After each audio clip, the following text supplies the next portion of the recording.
بسم اللہ الرحمن الرحیم انا اعطیناک الکوثر فصل لربک وانحر ان شانئک هو الابتر۔ اے نبی ہم نے آپ کو خیر کثیر عطا کیا۔ اس خیر کثیر میں یوں تو یہ کہ حوض کوثر وہ بھی اسی میں شامل ہے، لیکن یہ کہ اس پر آپ کو 25-30 قول مل جائیں گے۔ قرآن سب سے بڑا خیر کثیر ہے، بہت بڑا خیر کثیر۔ حکمت، ومن یؤت الحکمت فقد اوتی خیرا کثیرا، جس کو حکمت اور دانائی دے دی گئی اس کو تو خیر کثیر دے دیا گیا۔ تو ہم نے آپ کو وہ سب کچھ عطا کر دیا ہے، اور محتاط کے ساتھ عطا کر دیا ہے، جو انسان کی انسانیت کے لیے، اس کے لیے یوں سمجھیے کہ ترہ امتیاز بن سکتا ہے۔ فصل لربک وانحر، بس اپنے رب کے لیے نماز پڑھا کیجئے اور نہر کیجئے، اونٹ قربان کیا کیجئے۔ یہ گویا کہ عید الاضحیٰ کا نقشہ آ گیا۔ فصل لربک، پہلے ہم نماز پڑھتے ہیں دوگانا عید الاضحیٰ، اور پھر جا کر ہم قربانی کرتے ہیں وانحر ان شانئک هو الابتر، یقیناً آپ کا دشمن ہی ہے کہ جو دم کٹا ہو جائے گا۔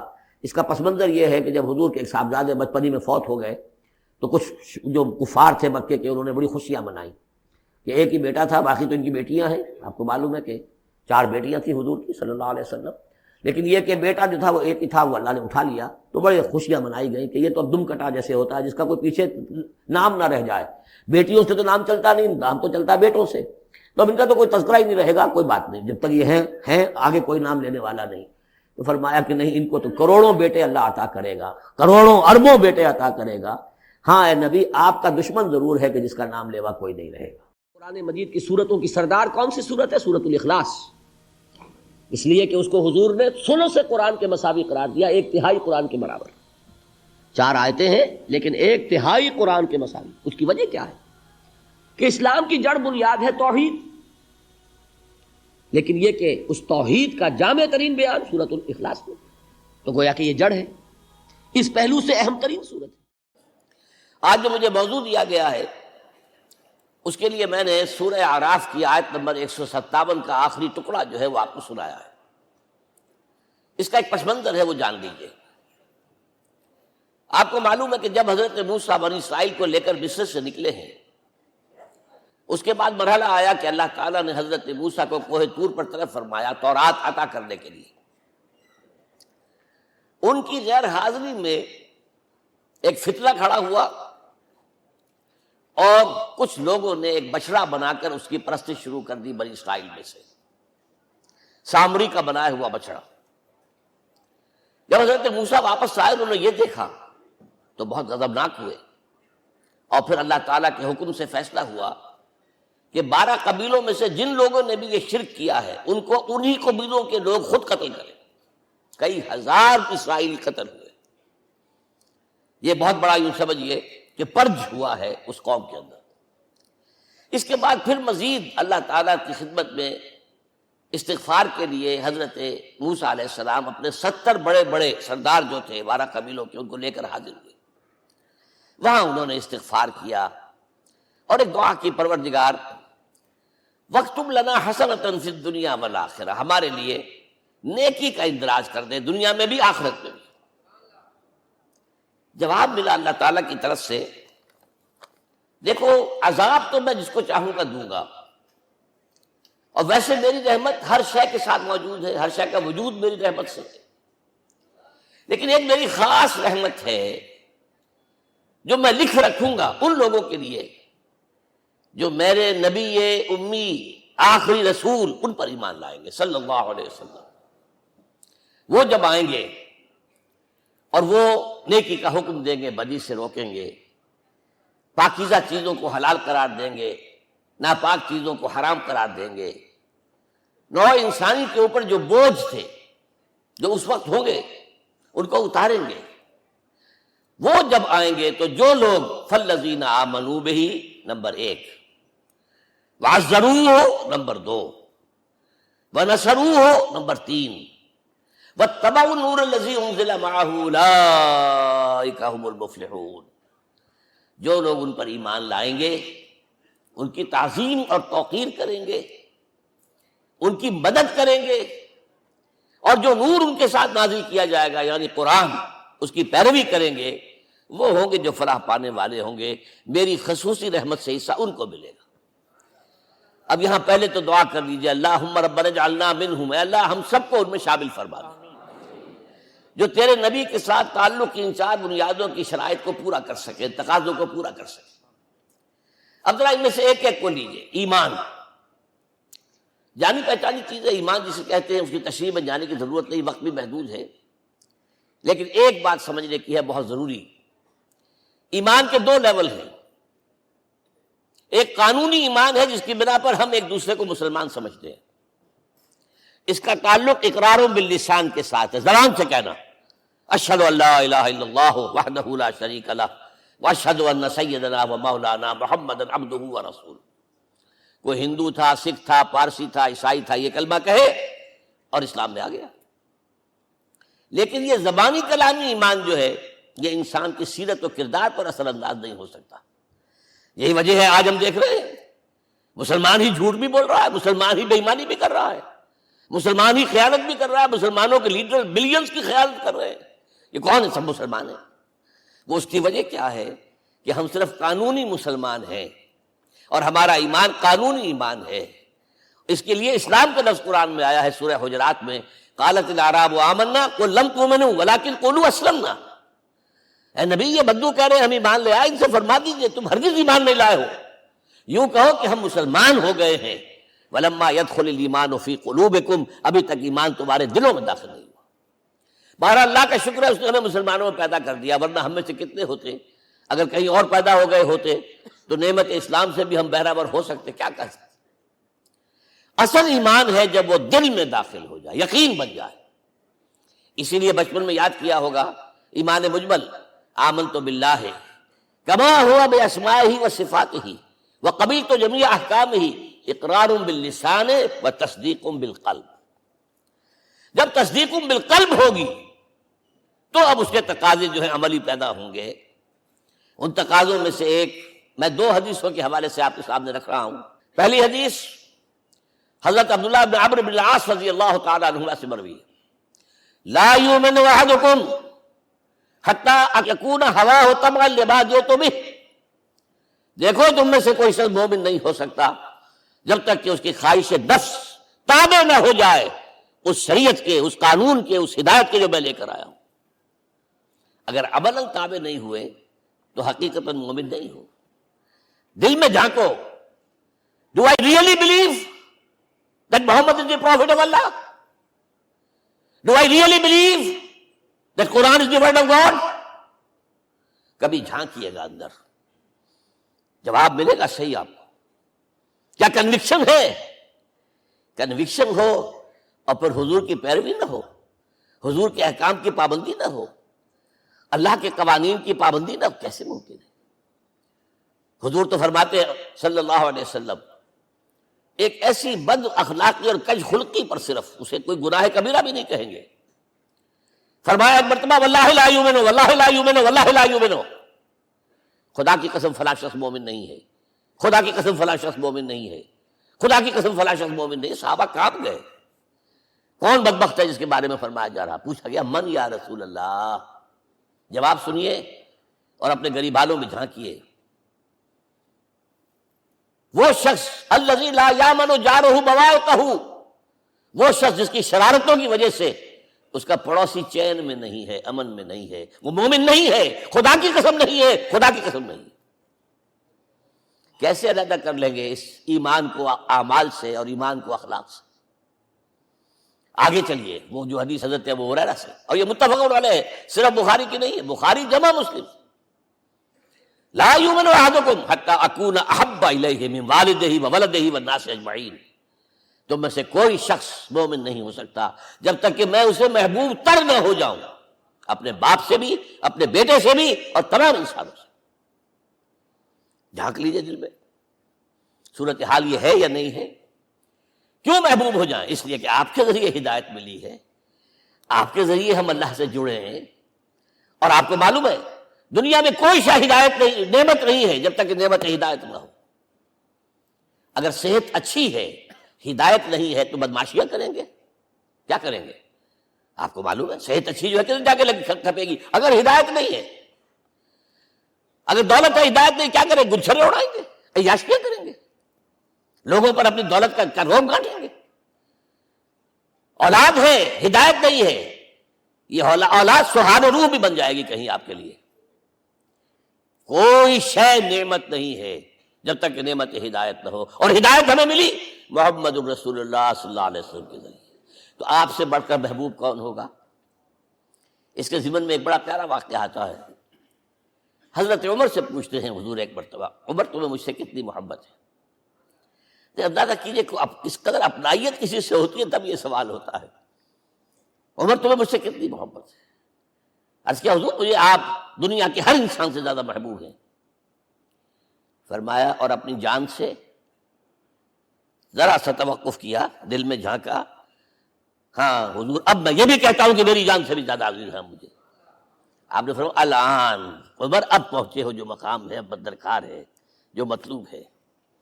تو محبت اس درجے کی، اطاعت اس درجے کی اگر نہیں ہے تو ایمان نہیں. ہاں قانونی ایمان ہے، اب مسلمان ہے، اللہ کا شکر ہے، بہت بڑا فضل ہے. اب اگلے بات پر آئیے، الضروح ہو، ان کی توقیر، ان کی تعظیم کرے. یہ تعظیم کس درجے میں؟ اب وقت بہت کم ہے، میں صرف آپ کو سورہ حجرات سے مثال دے رہا ہوں. فرمایا گیا یا ایھا الذین آمنوا لا ترفعوا اصواتکم فوق صوت النبی ولا تجہروا لہ بالقول کجہر بعضکم لبعض ان تحبط اعمالکم وانتم لا تشعرون. اے ایمان والو، کبھی اپنی آواز کو حضور کی آواز سے بلند تر نہ کر دینا. کبھی جس طرح بلند آواز سے ایک دوسرے سے بات کرتے ہو ایسے نہ کر بیٹھنا، مبادا تمہارے سارے اعمال حق ہو جائیں اور تمہیں پتہ بھی نہ چلے. تم تو کہو گے میں نے کوئی گناہ کبیرہ تو نہیں کیا، میں نے کوئی ڈاکہ نہیں ڈالا، چوری نہیں کی، کوئی زنا نہیں کیا، کوئی شراب نہیں پی. لیکن یہ سوء ادب، لا ترفعوا اصواتکم فوق صوت النبی ولا تجہروا لہ بالقول کجہر بعضکم لبعض ان تحبط اعمالکم وانتم لا تشعرون. یہاں ایک میں عملی بات بھی آپ کے سامنے رکھ دوں. صحابہ کے بارے میں تو بات سمجھ میں آ گئی کہ اپنی آوازیں پست رکھیں. ہم کیسے کریں؟ ہمارا ایک طرز عمل ہونا چاہیے. اگر کسی گفتگو میں کوئی شخص کہ حضور نے یہ فرمایا ہے، کبھی یہ نہ کہے میں نہیں مانتا. ہاں توقف کر لیں، بھائی میں تحقیق کروں گا کہ واقعی یہ حدیث صحیح ہے یا نہیں ہے. ٹھیک، ضروری نہیں کہ جو کہہ دے مان لیں آپ. محدثین نے کتنی محنتیں کر کر کے چھانٹی کی ہے، لہذا یہ. لیکن فوراً اگر آپ بتا نہیں میں نہیں مانتا، یہ عقل کے خلاف ہے، یہ فلاں ہے، یہ وہ ہے، یہ ہے کہ جو آپ سوء ادب کے مرتکب ہو رہے ہیں نبی اکرم صلی اللہ علیہ وسلم کی بارگاہ میں. ہاں توقف کریں، غور کریں، تحقیق کریں، معلوم ہو کہ یہ حدیث پختہ نہیں ہے، مستند نہیں ہے، پھر دوسری بات ہے. اور یہ جان لیجئے ہمارا جو معاشرہ ہے اس کا ایک قانونی جو ہے احاطہ ہے. یہ بھی سورہ حجرات کی پہلی آیت ہے، یا ایھا الذین آمنوا لا تقدموا بین یدی اللہ ورسولہ. اللہ اور اس کے رسول کے احکام کا دائرہ ہے، اس کے اندر اندر رہو، باہر نہیں نکل سکتے. لیکن اس دائرے کے اندر ایک مرکزی شخصیت جس کی دل آویزی، جس کا حسن سلوک، جس کا حسن کردار، جس کا حسن اخلاق مرکز بن جائے، تمام لوگوں کی جذباتی محبت کا مرکز بن جائے، اگر یہ نہیں ہوگا تو معاشرہ مضبوط نہیں ہوگا. محض قانون اور دستور پر معاشرہ مضبوط نہیں ہوتا. کسی شخصیت، اب آپ کو معلوم ہے آخر ہندوستان کے معاشرے میں گاندھی کا ایک مقام ہے کہ نہیں ہے؟ آخر یہ سارا معاملہ چل رہا ہے اسی کے گرد کے نہیں؟ ماؤ زے تنگ کے معاملہ ہے کہ نہیں ہے؟ یہ سارا معاملہ دنیا میں عام لوگ کہہ دیتے، ریشنلسٹ لوگ، کہ ان چیزوں کی کیا ضرورت ہے؟ بھائی قانون دیکھنا چاہیے، دستور دیکھنا چاہیے، حکم دیکھنا نہیں. بھائی جذباتی وابستگی کہ ایک ہستی تو ایسی ہو کہ جس کے کچھ کہنے پر فوراً زبانیں بند ہو جائیں. اور اس کا نقشہ میں سعودی عرب میں دیکھتا ہوں، اگر وہاں کے دو بدو لڑ رہے ہوں صف اور ایک دوسرے کو کھانے کو دوڑ رہے ہوں، کوئی شخص کہتے صلی علی النبی، فوراً خاموش. معلوم ہوتا ہے آگ کے اوپر کسی نے پانی ڈال دیا، خاموش، صلی علی النبی، صرف یہ کہنے سے. یہ جذباتی وابستگی اگر محمد سے نہیں ہے صلی اللہ علیہ وسلم تو آپ کا معاشرہ کبھی مضبوط نہیں ہوگا. یہ مرکزی شخصیت، یہ مرکز ہے. اسی لیے ان کے احترام کا یہ درجہ ہے، کیونکہ اس سے کیا ہوگا؟ تمہارا شیرازہ بکھر جائے گا. اگر ان کے ساتھ جذباتی محبت نہیں ہوگی تمہارا شیرازہ بکھر جائے گا. یہ آیا معاملہ. اب میں آپ کو بتانا چاہتا ہوں تعظیم. ہمارے ہاں اصل میں بدقسمتی سے ہم سیرت کی تقریریں کرتے ہیں، حضور کی عظمت بیان کرنے کی کوشش کرتے ہیں. کچھ لوگ تو خیر حضور کی زلفیں ہیں، حضور کی آنکھیں ہیں، حضور کی کملی ہے، حضور کا سایہ نہیں تھا وغیرہ، یہ باتیں اپنی جگہ ہیں، ہر چیز ٹھیک ہے. لیکن یہ جان لیجئے حضور کی اصل عظمت ایک نبی اور رسول کی حیثیت سے ہے، اور وہ شے وہ ہے جہاں جبرائیل کے بھی پر جل رہے ہیں، اس کی حقیقت کون جانتا ہے. میں ایک مثال دے رہا ہوں آپ کو کہ حضور 100 میں وصال رکھا کرتے تھے. آج روزہ رکھا، شام کو افطار نہیں کیا، وہ رات کو چل رہا ہے روزہ، اگلے روز پھر وہ کنٹینیو کر رہا ہے شام تک، 2 دن کا 100 میں وصال، 3 دن کا بھی رکھتے تھے. صحابہ نے اجازت چاہی حضور ہمیں بھی اجازت دے دیں، نہیں. آج کے حضور آپ تو رکھتے ہیں، ہمیں منع کرتے ہیں. اب سنیے، ایکم مثلی، تمہیں سے کون ہے مجھ جیسا؟ ابھی تو اندر ربی، میں تو اپنے رب کے پاس رات گزارتا ہوں. ہوا یطعمنی ویسقین، وہ مجھے کھلاتا اور پلاتا ہے. کیا سمجھیں گے ہم؟ کیا ہماری سمجھ میں آئے گا؟ یہ معاملہ نبوت کے جو اسرار اور رموز ہیں، ان کا جو مقام اور مرتبہ ہے، وہ کوئی نبی پہچان سکتا، غیر نبی تو پہچان ہی نہیں سکتا. ایک ڈاکٹر کا کیا مقام ہے اپنے فن میں، وہ کوئی ڈاکٹر ہی سمجھ سکے گا نا، غیر ڈاکٹر کہاں سمجھے گا؟ اور حقیقت میں وہی سمجھے گا جو اس سے بھی اوپر کا ڈاکٹر ہے. نیچے والا تو نہیں سمجھ سکتا. جو کمتر ہے وہ تو صرف اوپر دیکھے گا، اللہ اللہ خیر صلی اللہ. جو اوپر ہے اور ظاہر ہے محمد سے اوپر کوئی نہیں صلی اللہ علیہ وسلم. یہی وجہ ہے، دیکھیے شیخ سعدی کو کیا کہنا پڑا، یا صاحب الجمال و یا سید البشر من وجهك المرير قد نور القمر لا يمكن الثناء كما كان حقه بعد خدا بزرگ توئی قصہ مختصر. اے محمد صلی اللہ علیہ وسلم، آپ کی ثنا جیسے کہ حق ہے ہو ہی نہیں سکتی. غالب اس سے بھی آگے گیا ہے، میں بات ابھی آپ کو سناتا ہوں شعر اس کا. آپ کی ثنا کا حق ادا ہو ہی نہیں سکتا. بس ہم یہ جانتے ہیں اللہ کے بعد آپ کا مقام. غالب جو آگے گیا ہے کہتا ہے، غالب ثنائے خواجہ بیزدان گزاشتیم کہاں ذات پاک مرتبہ دان محمد است. اے غالب ہم نے تو حضور کی ثنا تو اللہ کے حوالے کر دی ہے، اس لیے کہ وہی ذات پاک جانتا ہے مرتبہ محمد کا کیا ہے صلی اللہ علیہ وسلم. ہم بیان کرنے کی کوشش کریں گے تو توہین کر بیٹھیں گے. ایک لطیفہ ہے، ایک بیچارہ کوئی دیہاتی کہیں پھنسا ہوا تھا کسی جگہ، تھکا ہوا چل رہا تھا، ڈپٹی کمشنر صاحب جا رہے تھے، کار میں بٹھا لیا. اب اس نے کہا پتر تینوں اللہ پٹواری کرے. اب اس غریب کے جو ہے اس کے ذہن میں تو پٹواری سے اوپر تو کچھ ہے ہی نہیں. اس کے قلم سے جو ہے ادھر کا انتقال ادھر ہو گیا، ادھر کی طرف ادھر چلی گئی. تو ڈی سی کو وہ تعریف کر رہا ہے اپنے سمجھ کے مطابق پٹواری کرے. تو ہم کہیں پٹواری والا معاملہ نہ کریں. ہاں ایک پہلو ایسا ہے جس کے حوالے سے حضور کی عظمت ہماری سمجھ میں آئے گی. حضور ایک انسان کی حیثیت سے کیا تھے، ایک باپ کی حیثیت سے آپ کا کیا طرز عمل تھا. ذرا یاد کیجئے، جگر گوشہ رسول حضرت فاطمہ بطول رضی اللہ تعالیٰ عنہ وہ حاضر ہوتی ہے، ابا جان دیکھیے چکی پیس پیس کر یہ گھٹے پڑ گئے میرے ہاتھ میں، یہ کنویں سے پانی لاتی ہوں، مشکیزیں کہ یہاں پر بندیاں پڑ گئی. حضور اب تو عام لوگوں پر بھی آسانیاں ہیں، لوگوں کے ہاں غلام آ گئے ہیں، کنیزیں آ گئی ہیں، مال و دولت آ گئی ہے. مجھے بھی کوئی غلام کنیز عطا ہو جائے.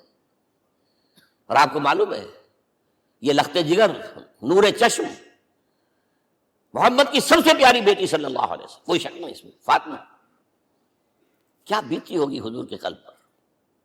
لیکن فرمایا کیا بیٹی، یہ دنیا کی چیزیں ہمارے لیے نہیں ہیں، میں تمہیں اس سے بہتر شے دیتا ہوں.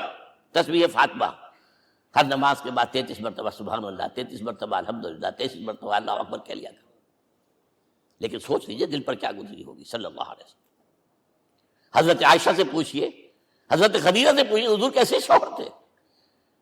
آپ سے زیادہ خواتین کے حق میں نرم، گھر کے کام کا جھاڑو دے رہے ہیں، کپڑے جو ہیں بوسیدہ انہیں سی رہے، گھر میں بیٹھے ہوئے یہ کام کرتے تھے.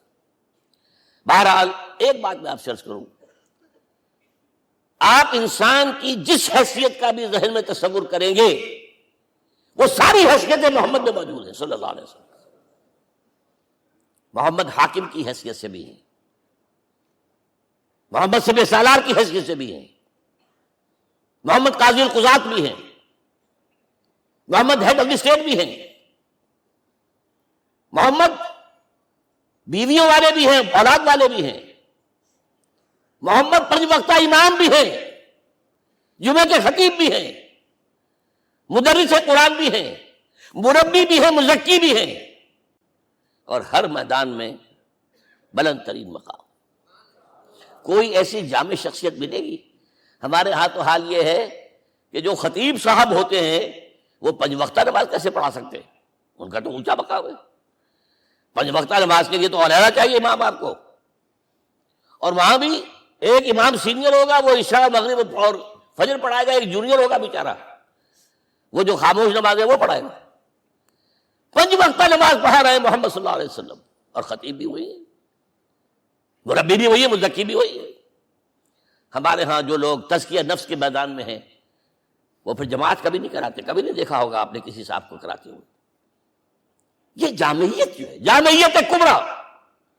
میں صرف ایک بات کہا کرتا ہوں، ایک اعتبار سے حضور کا اسوہ نامکمل ہے.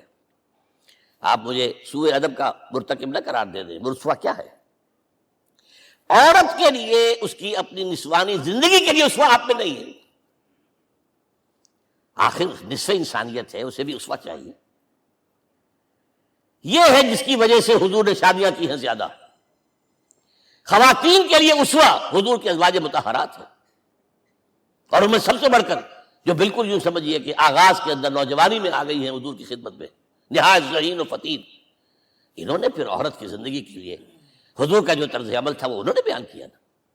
اس لیے سورہ احزاب کے اندر اس کا تذکرہ ہے، جہاں یہ آتا ہے لقد کان لکم فی رسول اللہ اسوۃ حسنہ، وہیں پر یا نساء النبی لستن کاحد من النساء، اے نبی کی بیویوں تم عام عورتوں کے مانند نہیں ہو، تمہیں تو اسوہ بننا ہے امت کے لیے. اب اس سے اگلا قدم میں بڑھا رہا ہوں آگے، اور اس کے ساتھ جڑ جائے گی تیسری بات. تیسری بات کیا ہے؟ وَنَصَرُوهُ، اس کی مدد کریں صلی اللہ علیہ وسلم. پہلی بات تو یہ نوٹ کیجئے، حضور انتہائی غیور انسان تھے، انتہائی غیور. یہ کہا جاتا ہے کہ اگر حضور گھوڑے اس میں سوار ہوتے تھے اونٹ پر، اور آپ کا کوڑا نیچے گر گیا، تو آپ یہ کسی سے نہیں کہتے تھے کہ ذرا یہ میرا کوڑا مجھے پکڑا دینا. یہ بھی گوارا نہیں تھا. آپ اونٹ بٹھا کر نیچے اتر کر اپنا کوڑا خود اٹھاتے تھے. کسی سے اپنے ذاتی کام کے لیے کوئی مدد مانگنا امکان ہی نہیں. بلکہ ایک واقعہ تو وہ ہے جب بھی میں تذکرہ کرتا ہوں میری آنکھوں میں آنسو آ جاتے ہیں. یہ ہجرت کے وقت کا واقعہ ہے. آپ کو معلوم ہے حضور نے تمام مسلمانوں کو مکے سے جانے کی اجازت دے دی، چلے جاؤ مدینے، چلے جاؤ مدینے. آپ خود تھے موجود، اس لیے کہ رسول اپنے مقام کو نہیں چھوڑ سکتا وداؤٹ ایکسپریس پرمیشن فرام اللہ سبحانہ و تعالی. اب حضرت ابوبکر پوچھ رہے ہیں حضور اجازت آ گئی؟ نہیں آئی. آ گئی؟ نہیں آئی. دن گزر رہے ہیں. حضرت عائشہ کی روایت ہے کہ ایک روز ہم نے دیکھا دوپہر کے وقت آ رہے ہیں حضور، کپڑے سے اپنا سر جو ہے ڈھانپا ہوا ہے. عرب میں دوپہر کے وقت وزٹ کرنا جو ہے یہ ان کے خلاف دستور ہے، ان کی تہذیب کے خلاف ہے. یہ قیلولے کا وقت ہوتا. تو حیران ہوئے. آتے ہی فرمایا ابوبکر ہجرت کی اجازت ہو گئی. اب انتہائی خوشی سے اور بڑی امید میں کہ بڑی شاباش ملے گی، حضرت ابوبکر فرماتے عرض کرتے ہیں حضور میں نے 2 اونٹیاں تیار کر رکھی ہیں، خوب کھلا پلا کے انہیں فرما کیا ہوا ہے، یہ ہجرت میں ہمارے کام آئے گی. حضور تھوڑا سا توقع فرماتے ہیں، پھر کہتے ہیں اچھا ٹھیک ہے، ایک میں استعمال کروں گا لیکن میں اس کی قیمت ادا کروں گا. حضرت ابوبکر رو پڑے. حضور مجھ سے یہ مغایرت، سائے کے طرح کے ساتھ رہنے والا، اس سے یہ مغایرت، ذرا سے اشارے پر اپنی کمسن بیٹی پیش کر دی نکاح کے اندر، اس سے یہ مغایرت. رو پڑے. لیکن حضور کی اپنی غیرت تھی، میں قیمت دوں. اب بتائیے مدد کا کہ یہ درکار تھی؟ مدد تھی ان کے مشن کے لیے. مشن 2 حصوں میں تھا. اس کو جانیے، آج کچھ علمی باتیں آ رہی ہیں. حضور کے مشن کے 2 حصے، ایک ابتدائی جو تمام انبیاء اور رسول کا تھا، ایک تکمیلی جو صرف محمد کا صلی اللہ علیہ وسلم۔ ابتدائی کیا ہے؟ اللہ کی طرف دعوت، تبلیغ۔ جو دعوت قبول کر لے ان کے لیے بشارت، بشیر کہ تمہارے لیے آخرت میں جنت ہے، نعمتیں ہیں۔ رد کر دے ان کے لیے نذیر، خبردار کرنے والے، جہنم کے لیے تیاری کر لو۔ داعی اللہ، اللہ کی طرف بلانے والے، سراجا منیرا، روشنی کے چراغ۔ یہ حیثیتیں مشترک ہے تمام انبیاء کرام۔ تمام انبیاء بشیر بھی تھے، نذیر بھی تھے، داعی بھی تھے، سراج منیر بھی تھے، اگرچہ ان تمام حیثیتوں میں بھی حضور کا سب سے اونچا مقام علیحدہ نمایاں ہے۔